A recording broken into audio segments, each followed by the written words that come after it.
This episode is brought to you by Groove Washer, the best record cleaners and protective sleeves for your vinyl collection. Ask for the Groove Washer from your local shop or go to groovewasher.com. Discount code VinylGuide10.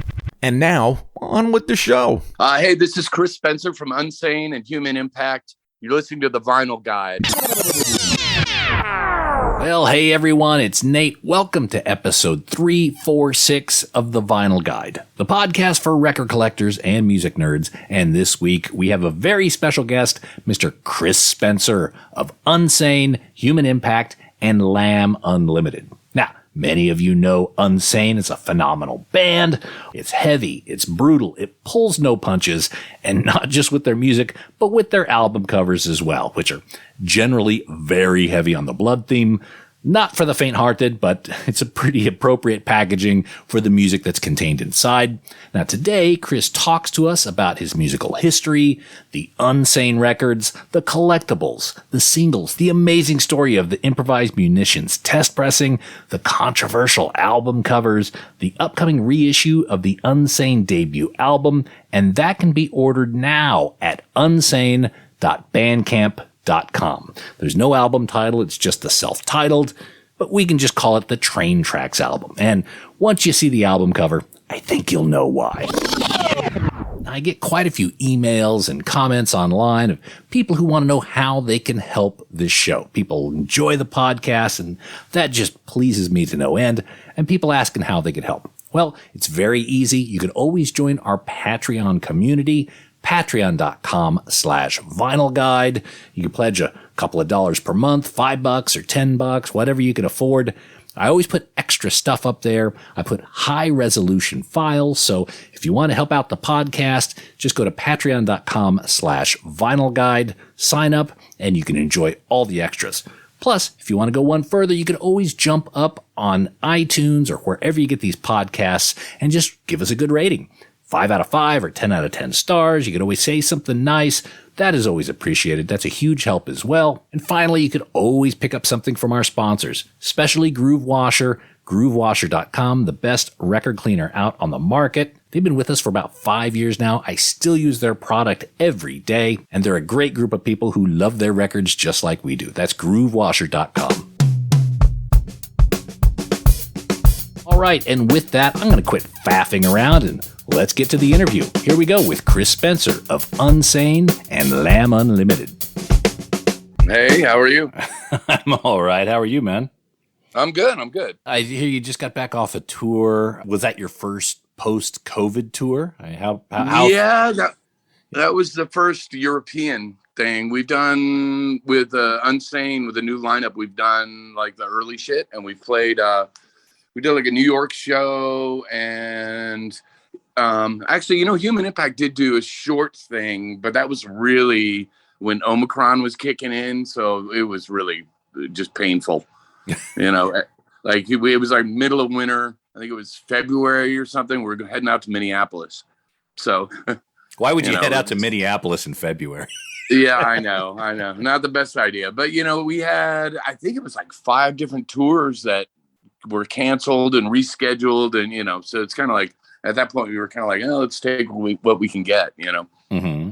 But yeah, Omicron was kicking in. Everybody at the show was in a mask and trying to social distance, and it was just really like, oh my god, not very conducive to a rock show. Absolutely. So are things kind of somewhat back to normal, or are they still very different? Things are pretty much back to normal, at least this last European tour, although airlines are having a shit ton of trouble. A lot of bands like, was it Poison Idea? I think it was, no, not Poison Idea. It was Suicidal Tendencies. Their guitar player didn't get his guitar. They're like losing luggage, and airlines are having a lot of issues. And then a lot of people are catching COVID during a tour.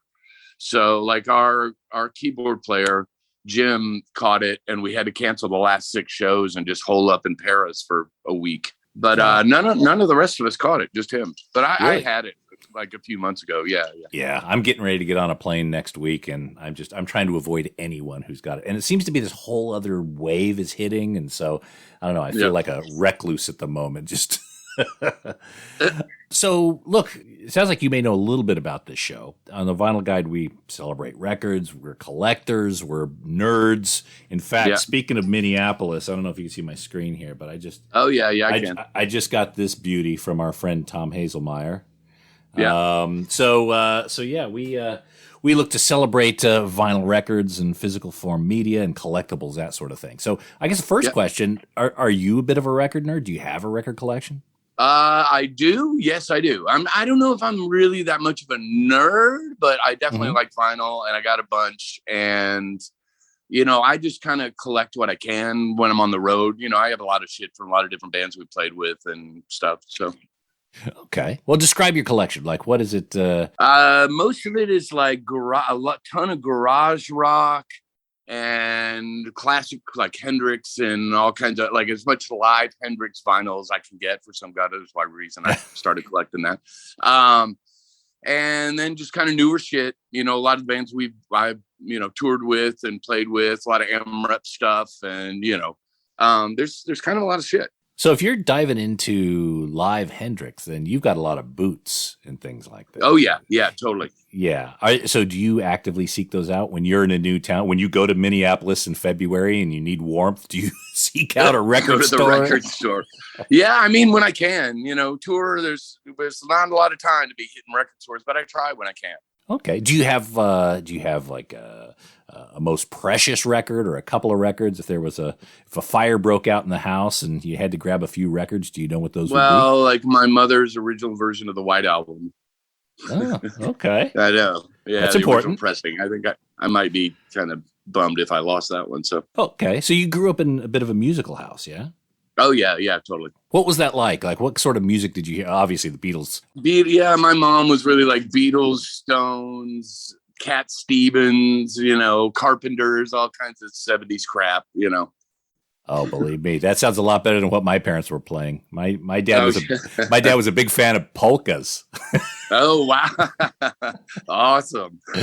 Yeah. Oh, my God. I'm trying to nurse a hangover on a Sunday morning, and he's blasting the Hugo Dirkenschneider program. So you had at least some decent music around. Did your parents play? Did they have an instrument? Yeah, my mother was in a bluegrass band when I was a kid. That's kind of how I started playing. I was like 7, and some weird hippie guy showed me a few chords, some guy had a crush on my mother, and actually gave her a 1959 0018 Martin, which I still have. Yeah, I know. Kind of ridiculous. It's pretty beaten up, but it's awesome. It's amazing guitar. But yeah, so I don't, maybe it's like a 70s thing or, but she got divorced and then started hanging out with a bunch of degenerates, so. Oh, okay. All right. So that's where you learned it. Yeah. Yeah. That's where I formed. Now, did you have any other did you have musical aspirations? Like you wanted to be in a band early on, or is that something you kind of stumbled into? No, totally. Me and my friends used to just hang out in basements that we would turn into rehearsal spaces when we were kids, and just jam all the time. It was just a lot of we get home from school and just go right in and just play all afternoon. And at one point, I think I was like 14 or 15. I was like, you guys, we can play shows if one of us will sing, and nobody wants to sing, So, it's kind of weird, when you're a kid, there aren't many vocalists, you know what I mean? Mm-hmm. Hanging out with the stoner music crowd at my school, there just weren't vocalists. So I kind of just had to do the job, because nobody else would. Are you still that reluctant vocalist? No, I kind of like it. It's not bad. I like doing it now. So, it kind of grew on me over time. So talk to me about those early shows. I mean, how easy was it booking things? I mean, you were teenagers, right? Maybe not even old enough to get in the bar. Yeah, we would do when I was in high school, we would do prom shows, high school shows, just shows shows at different schools, in the auditorium or something, you know what I mean?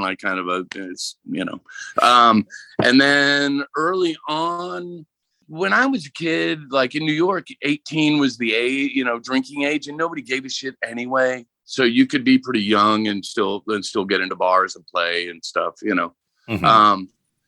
But, you know, when you're first starting out and you're doing like bar shows, generally you're not pulling in many people, you know what I Right. mean? Like you're, you know, 18, 19-year-old kid and you're kind of like, okay, we'll give this a shot. See how it goes, you know. Were you kind of already doing the I guess the foundations of what became Insane? Was it kind of hardcore, or were you doing different types of music? I'm just you mentioned playing a prom, and I'm trying to imagine Unsane playing a prom. No, that kind of stuff, like high school shit, was just covers, pretty much. You know, like me and my friends would just do covers and just play the high school prom thing and do a bunch of classic rock shit, you know. So. Got it. Okay. When did you discover your love for hardcore? Oh, well, I just started. I mean, I kind of always loved like punk rock, you know, and noise and just really abrasive stuff. I mean, one of the earliest things that I really loved was the Beatles' Revolution, which is really, you know, it's obviously really noisy. Mm-hmm. So when I was a little kid, I definitely just really liked distorted guitar with a lot of feedback, you know. Then in New York, you know, playing shows in New York, when we first started, it was kind of already sounding the way it does. You know, I have a kind of specific way of doing stuff if I, you know, when I'm writing my own material and I'm not playing covers, you know. So Unsane really sounded like Unsane, you know, that from the beginning, basically. How did you go from playing those gigs to, I think your first releases were on Treehouse Records? Yeah. We did a lot of touring. We just kind of lived in the van. We were all friends and just kind of hung out and traveled, crashed in cat hair and beer all the time. And we do a lot of touring out to like Minneapolis. We did a lot of winter Canadian touring, strangely enough. But so we went out to Minneapolis, and that's where Mark Treehouse saw us play, and just offered us, you know, to do a 7-inch. And so you had packed up the bag. Did you end up finishing high school? Oh, yeah. Yeah, I did. Yes. So you finished high school, and then not long after got in the van and just started driving around trying to make things happen. Yeah, I went to, you know, when I was in college, I went to NYU and Sarah Lawrence, strangely enough.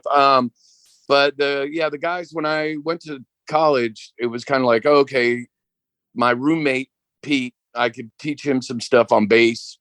And then we found Charlie, the drummer, because we had heard there was a guy who had a drum kit and a big bag of weed in another building. So we went over and just appeared at his doorstep. And yeah, we would do stuff like early on with Charlie. When we first started, we would do kind of stuff like jams like SPK or Throbbing Gristle, kind of, you know, really noisy kind of industrial. Skinny Puppy, that sort of thing. Yeah. Well, far out. So what was your plan B? Like, you were going to NYU. What was that other? Cinematography was kind of my plan B, which actually should have maybe been the plan A, but you know, I was offered a job at a rental house for 70mm Panavision cameras. And I decided to just get in the band and not take the job. Got it. Yeah. Okay. You sound like there's a little regret with that.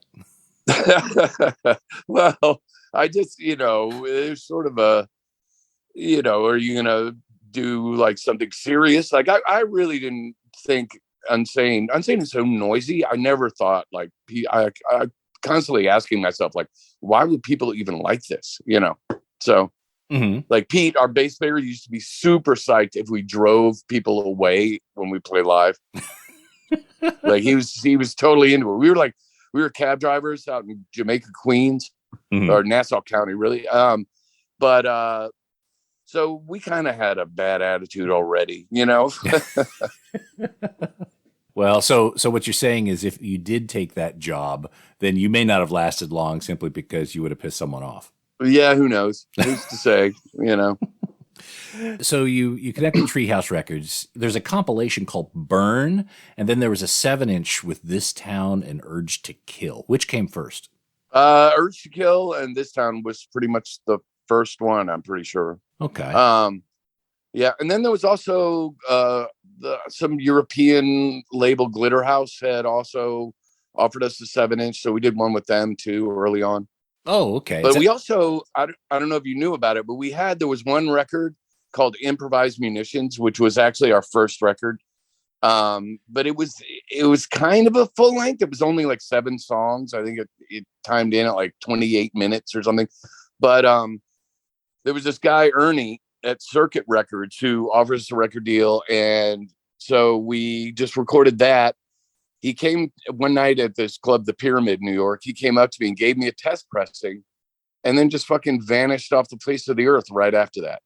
So I had this test pressing and Ernie disappeared. I found out later he did a ton of blow and he ended up owing a bunch of dealers money. So who knows what happened? You know what I mean? He just vanished. But so I go out on tour. I come home. My junkie roommates have sold all the vinyl that I have in my room. That was like all the first Unsane shit, including the test pressing. Cut to 25 years later, I find out some guy has a test pressing of that record, which it's got to be mine. I don't, but he bought it in like 1990 at a used record store in the Lower East Side of Manhattan. So it took forever, but finally I found that test pressing. We were able to remaster it and press it and get it out. Oh, wow. So, okay. Hang on. There's a lot to unpack there. So you made a deal with this guy to be able to release some music. You recorded the music, sent it to him. He went as far as to create test pressings and work with some sort of record pressing plant. Who knows if more were made or on the back of that, but at least one. You don't know if anyone else in the band or any other test pressings would exist from that? No, I kind of thought at the time that, the guy Ernie would have had one as well. I think there were maybe like 3 made, but yeah, mine was the only one really, floating around out there anywhere.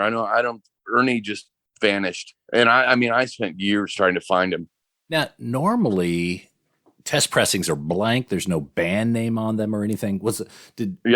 And it made its way into a used record shop. Did they know it was Unsane, or was it just this? Yeah, they did. Yeah, I'm not sure how, but it was just kind of written on there in pencil on one, one part of the white sleeve there. Far out. Okay, so yeah. I know you guys had just recently reissued Improvised Munitions. Yeah, that was like a couple of years ago. And that's from that test pressing? You didn't have the recording? Yeah, and then remastered.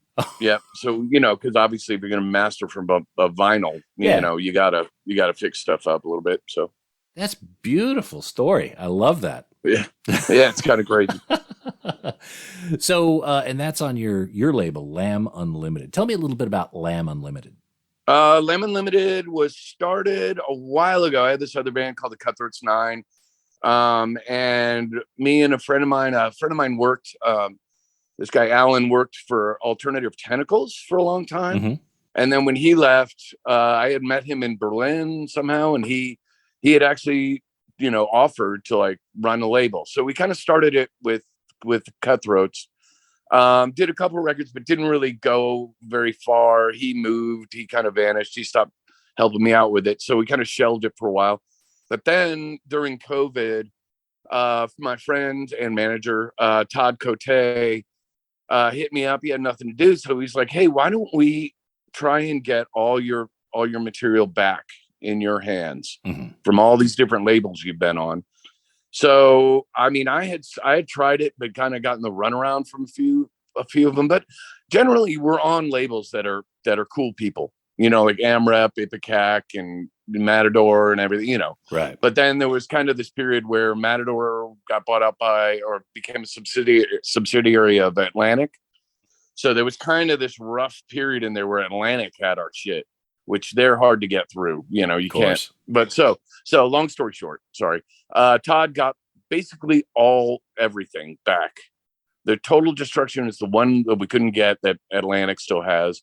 But then he was like, look, I set up John Spencer and Michael Girard Swans with this thing, Virtual Label, which just basically gets everything out for you and does all your accounting for you and everything. So if you want to resurrect Lamb Unlimited, we could start reissuing all, vinyl of all your early stuff through Virtual Label. And then it's Lamb Unlimited, but through Virtual. So that's what we're doing now. Like I was telling you, we did that test pressing.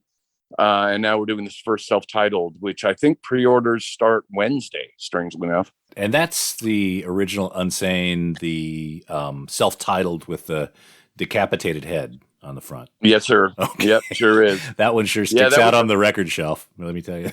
Yeah, that was a real that one. I mean, we had some issues getting it over to Europe, and when it first came out and stuff. That was our bass player Pete. He had a friend who was a police photographer, and that guy got pushed onto the tracks by like a kid. And Pete had held on to that picture for years, and then he was like, "Oh, let's use this," and it seemed to kind of sum up, what's inside as well. Huh. Maybe that's the guy who had the test pressings of improvised munitions. Yeah, Ernie. I don't know. I don't think Ernie'd be caught dead in a members only jacket, which is what that guy's wearing. So anyway, just for people who are listening who may not be familiar with this album cover, it's pretty brutal, but it's pretty on brand for Unsane. I mean, come on. So yeah. Do you know anything about that guy that's on the front cover? No. All I know is that he was pushed, and Pete got the picture from the police photographer friend of his. Okay. So that's about it. Yeah, I don't know any of the details of the guy himself. And when you turned in that photo to Matador, I mean, literally a picture of a decapitated dude on the cover. I mean, you had to know that there was going to be some pushback. What was the response like? We'll be back after these messages. Hey, record nerds, don't forget to clean your records with the very best and safest record cleaner, the Groove Washer. Make your records look and sound their very best and store them with confidence using the new Groove Washer Groove Guard record sleeves. You gotta try this out. It makes a huge difference to the quality of your vinyl experience. Ask for the Groove Washer by name at your local record store and accept no substitutes. Or head over to groovewasher.com and use discount code VinylGuide10. All hail the Groove Washer. That's groovewasher.com, discount code VinylGuide10. Now we return to the program, already in progress. No limits.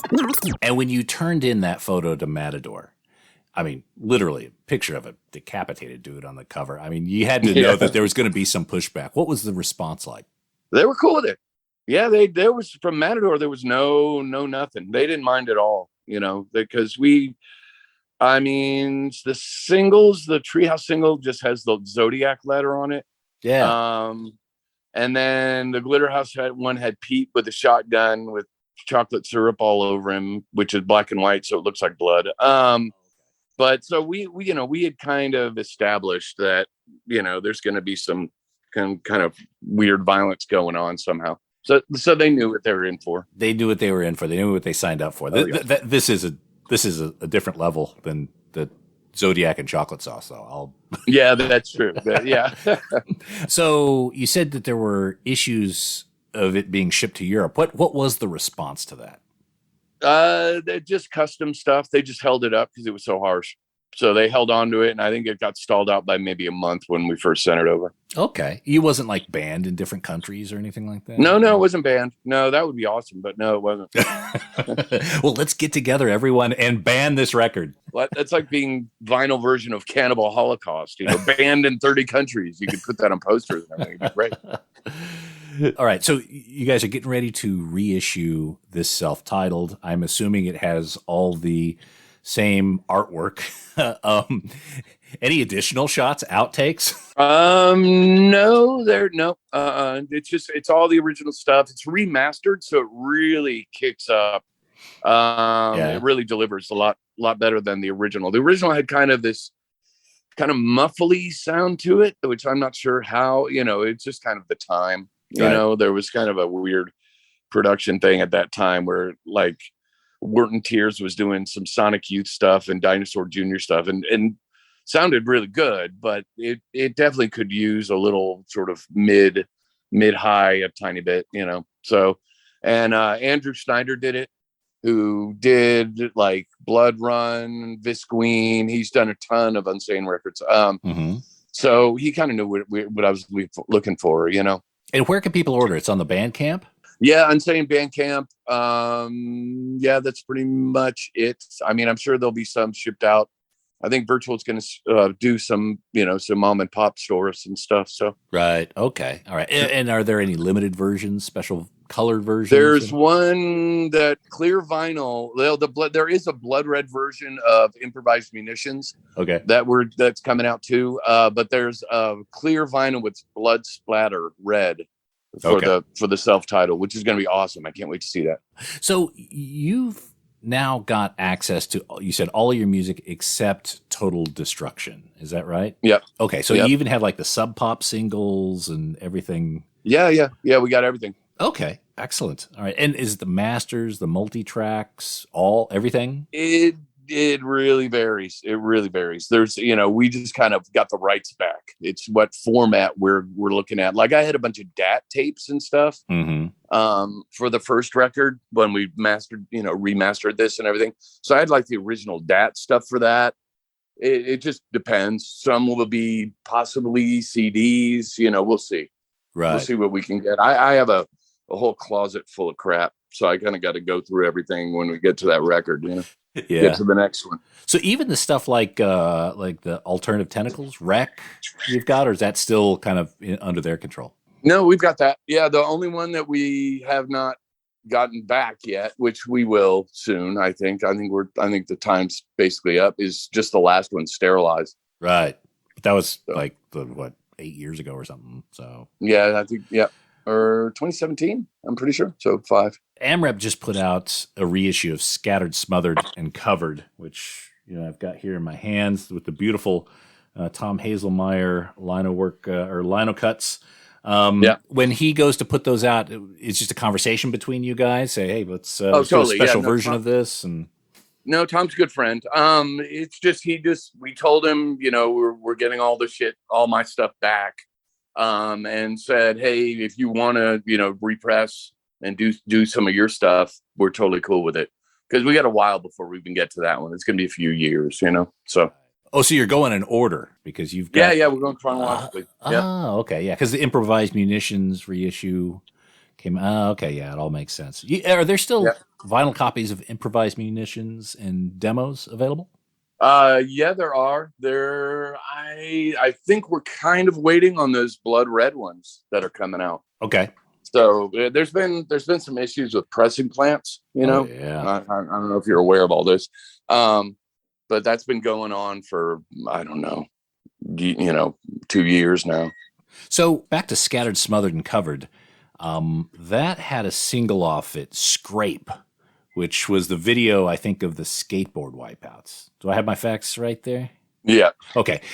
Yes, you do. I understand that was made for less than $200. It may be the cheapest heavy rotation video that was shown on MTV. Yeah, that's true. That is totally true. But a friend of mine, Thomas Campbell, the guy who made that, we were just kind of hanging out one day watching skate videos. I lived in this art gallery on Ludlow Street in New York back then. And we were just kind of hanging out watching skate videos. And then at the end of it, there was some video that just had bales. And I looked at Thomas and I was like, is it possible to just make an entire video of guys getting hurt? And just have like 6 seconds of the band in there. And he goes, oh yeah, I can do that. So because he's like semi-pro skater. He had access to all kinds of footage. He was working at Transworld at the time. So he just had a ton of shit to choose from. But yeah, so $169, I think, total. What was that $169 spent on? Like pizza or? Yeah, I don't know. That was just kind of Thomas just said, give me $169 and here's your video, Dubbing fees or something. Oh, that's yeah, probably like transfers or, who knows.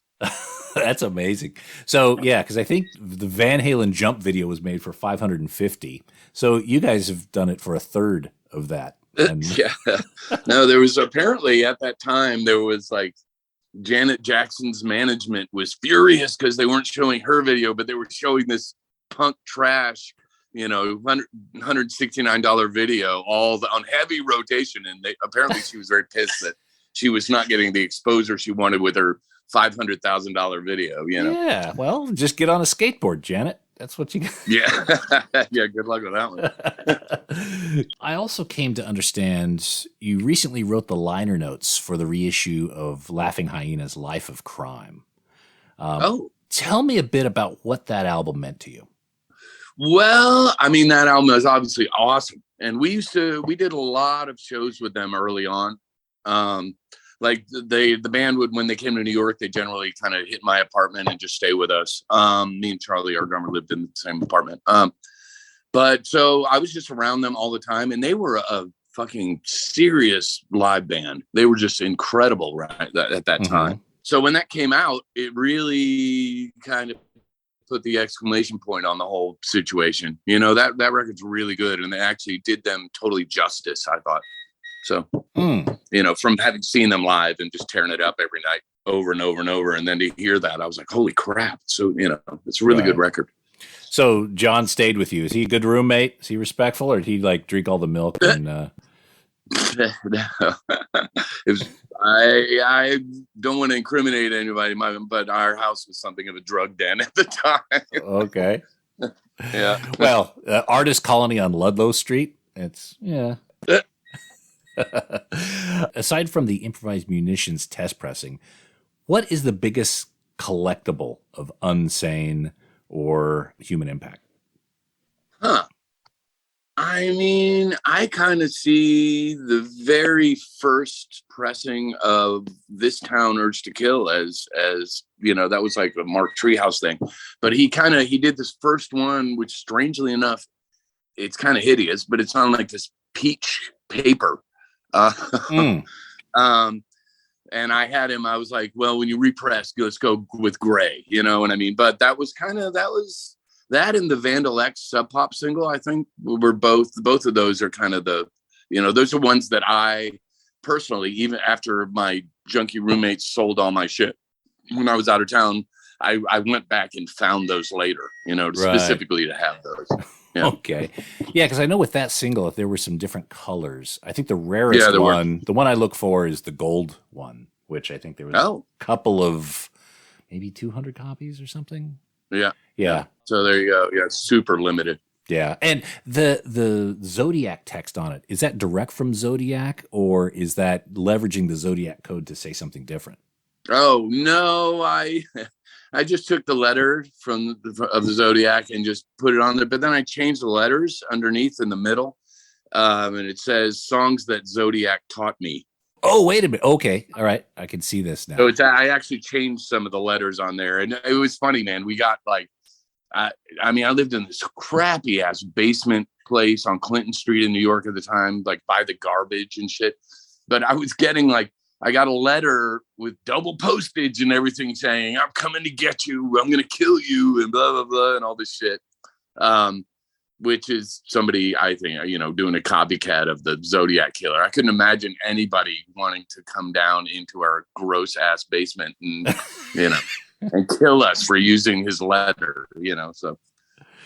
Yeah, I guess you got to expect kind of some kind of crazy people if you're writing the lines like you guys do, especially with cover art and things like that. You're pushing the boundaries. You got to expect some wildness on the other side of that. Any particular stories of people taking it a little bit too far?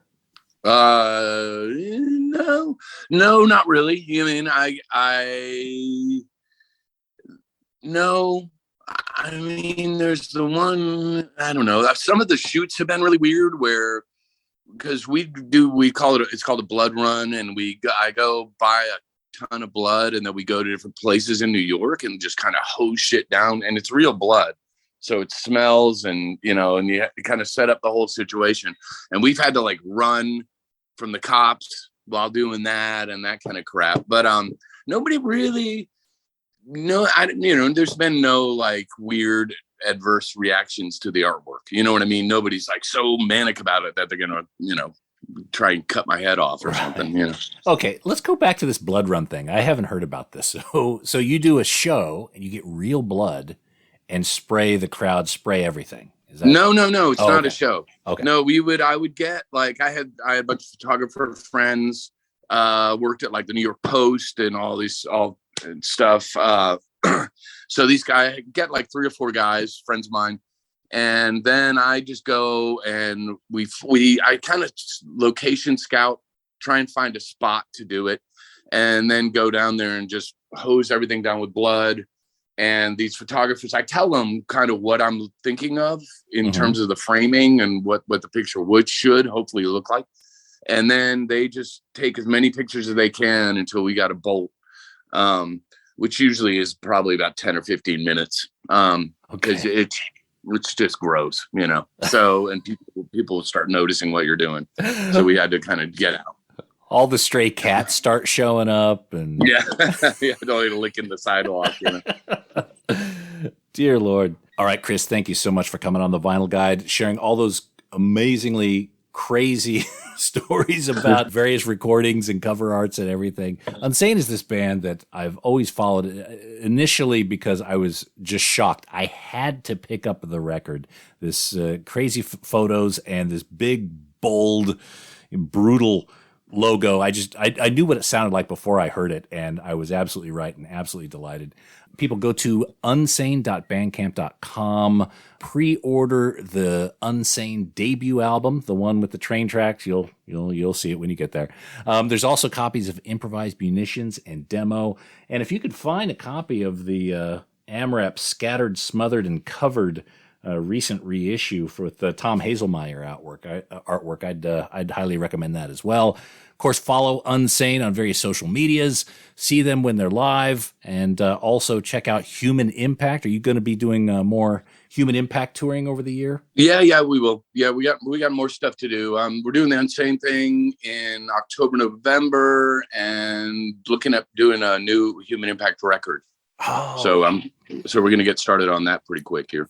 Far out. Well, that is phenomenal. Okay, we'll keep us posted. Happy to see what you have coming up next. Thanks again, Chris. Cool. Yeah, thanks, Nate.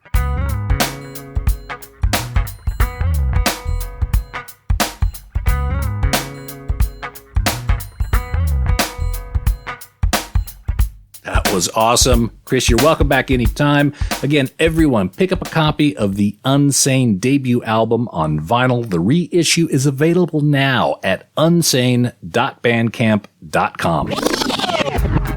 And that's it for this episode of The Vinyl Guide. Thank you so much for tuning in. Please share these episodes on your social media. Share them out on Facebook, tweet them out on Twitter. However you can help get the word out on the Vinyl Guide podcast is much appreciated. And we'll be back shortly with a brand new episode. So until we talk next time, get out there and buy some records, people.